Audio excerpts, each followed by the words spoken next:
मैं शानदार दिखने के लिए पैदा हुई हूँ। 70 के दशक की ट्रेंड सेटर ज़ीनत अमान, जिनकी खूबसूरती और बेबाक अंदाज के लोग दीवाने आज भी हैं।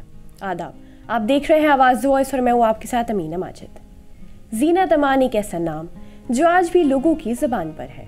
इंस्टाग्राम की रानी उन्हें कहा जाता है और उन्होंने गोवा में अपने फ़ोटोशूट की पिक्चर्स हाल ही में शेयर की हैं। इन पिक्चर्स के लिए उन्होंने एक बहुत अच्छा कैप्शन लिखा जो लोगों की ज़ुबान पर है।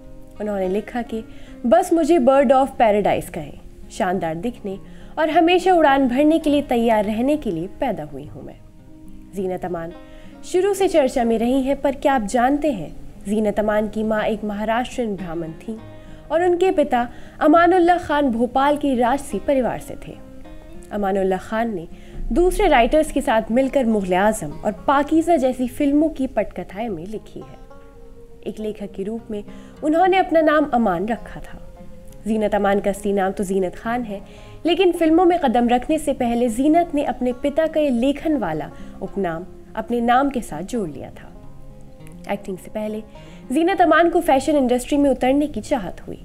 उन्होंने यहीं से मॉडलिंग शुरू कर दी और फिल्मों में कदम रखने से पहले 1970 में सिर्फ 19 साल की उम्र में ज़ीनत ने फेमिना मिस इंडिया और मिस एशिया पैसिफिक इंटरनेशनल के खिताब जीते।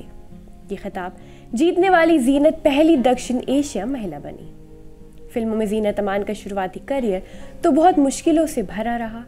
लगातार फ्लॉप फिल्में के बाद उन्होंने इंडस्ट्री को छोड़ने का मन बना लिया था, लेकिन जब उन्हें देव आनंद के साथ हरे राम हरे कृष्णा में काम करने का मौका मिला तो उनका मन बदल गया। वहाँ से ज़ीनत ने अपनी अलग पहचान बनानी शुरू की। अगर आपको हमारी वीडियो पसंद आई हो तो ऐसी वीडियोस के लिए देखते रहिए आवाज़ वॉइस।